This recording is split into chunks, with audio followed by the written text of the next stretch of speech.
Hello అండి, welcome to Subbamma గారి వంటిల్లు అమృతంతో విందు. ఈరోజు మన ఛానల్లో దోసకాయ టమాటో కొత్తిమీర పచ్చడి ఎలా చేయాలో ఇప్పుడు చూద్దాం. ముందుగా దోసకాయ చేదు లేకుండా లోపల గింజలు తీసేసి ఇలా ముక్కలుగా కట్ చేసుకొని పక్కన పెట్టుకోవాలి. తరువాత 4 టమాటోలు కొద్దిగా కొత్తిమీరను కూడా కట్ చేసుకొని పక్కన పెట్టుకోవాలి. ఇప్పుడు పచ్చడి పోపు కోసం 1 టేబుల్ స్పూన్ మినప్పప్పు, టేబుల్ స్పూన్ నువ్వులు, 5-6 వెల్లుల్లి రెబ్బలు, టీ స్పూన్ జీలకర్ర తీసి పక్కన పెట్టుకోవాలి. తర్వాత మనకి కారంకి సరిపడా పచ్చిమిర్చిని కూడా కడిగి ప్లేట్లోకి తీసుకొని పక్కన పెట్టుకోవాలి. ఇప్పుడు ఒక ప్యాన్లో ఆయిల్ వేసుకొని ఆయిల్ హీట్ అయిన తర్వాత ముందుగా మనం తీసి పెట్టుకున్న పోపు దినుసులు అంటే నువ్వులు, మినపప్పు కూడా వేసుకొని ఫ్రై చేసుకోవాలి. వెల్లుల్లి అప్పుడే వేయకండి, వెల్లుల్లి స్టవ్ ఆఫ్ చేసే ముందు వేసుకుంటే సరిపోతుంది.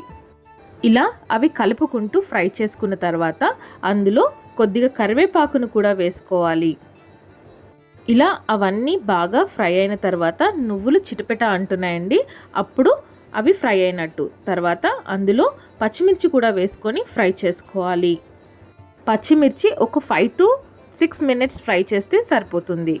ఇలా ఫ్రై అయిన తర్వాత ఇంకొక 1 minute మనం స్టవ్ ఆఫ్ చేసుకుంటాం అనిపించుకొని వెల్లుల్లి రెబ్బలను కూడా అందులో వేసుకొని ఒక 1 minute ఫ్రై చేసుకొని స్టవ్ ఆఫ్ చేసుకోవాలి. తర్వాత వాటిని ఒక ప్లేట్లోకి తీసుకొని చల్లార్చుకోవాలి. ఇప్పుడు అదే ప్యాన్లో కొద్దిగా ఆయిల్ వేసుకొని ముందుగా మనం కట్ చేసి పెట్టుకున్న దోసకాయ ముక్కల్ని కూడా అందులో వేసుకొని ఒక నిమ్మకాయ సైజ్ అంత చింతపండు, ముందుగా కట్ చేసి పెట్టుకున్న టమాటోని కూడా అందులో వేసుకొని కలుపుకుంటూ ఫ్రై చేసుకోవాలి. అందులో ఇప్పుడు కొద్దిగా పసుపు కూడా యాడ్ చేసుకొని అందులో టేస్ట్కి సరిపడా సాల్ట్ కూడా యాడ్ చేసుకొని బాగా కలుపుకోవాలి.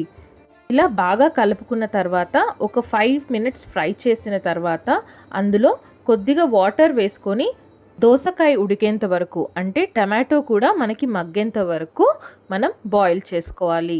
దాన్ని బాగా కలుపుకొని మూత పెట్టుకొని మనకి బాగా మగ్గేంత వరకు ఉంచుకోవాలి. అంటే ఇలా అయిన తర్వాత అందులో కొద్దిగా కొత్తిమీరను కూడా వేసుకొని బాగా కలుపుకొని ఒక 2 minutes ఫ్రై చేస్తే సరిపోతుంది.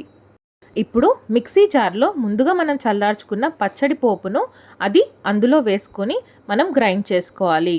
ఇలా గ్రైండ్ చేసుకున్న తర్వాత కొద్దిగా వాటర్ కూడా వేసుకొని మెత్తగా పేస్ట్గా గ్రైండ్ చేసుకోవాలి. మెత్తగా పేస్ట్ లాగా అయిన తర్వాత మనం ముందుగా చల్లార్చుకున్న దోసకాయ ముక్కల్ని కూడా అందులో వేసుకొని గ్రైండ్ చేసుకోవాలి. ఇప్పుడు పచ్చడిని ఒక బౌల్లో తీసుకొని పక్కన పెట్టుకోవాలి. ఇప్పుడు పచ్చడి పోపు కోసం ఒక ప్యాన్లో ఆయిల్ వేసుకొని 3 వెల్లుల్లి రెబ్బలు, ఆవాలు, జీలకర్ర, శనగపప్పు వేసుకొని ఫ్రై చేసుకోవాలి. అవి ఫ్రై అయిన తర్వాత అందులో కరివేపాకు, కొద్దిగా ఎండుమిర్చి, కొద్దిగా మినపప్పును కూడా వేసుకొని ఫ్రై చేసుకోవాలి. అవి ఫ్రై అయిన తర్వాత కొద్దిగా ఇంగువ వేసుకొని మనం బౌల్లోకి తీసుకున్న పచ్చడిలో వేసుకొని కలుపుకొని వేడి వేడి అన్నంలో నెయ్యితో తింటే చాలా బాగుంటుంది. సో మీరు కూడా ట్రై చేసి టేస్ట్ ఎలా ఉందో తప్పకుండా తెలియచేయండి. Thank you so much for watching అండి. Please like, share and subscribe my channel. మళ్ళీ మరొక వంటతో మళ్ళీ కలుద్దాం. Thank you so much for watching.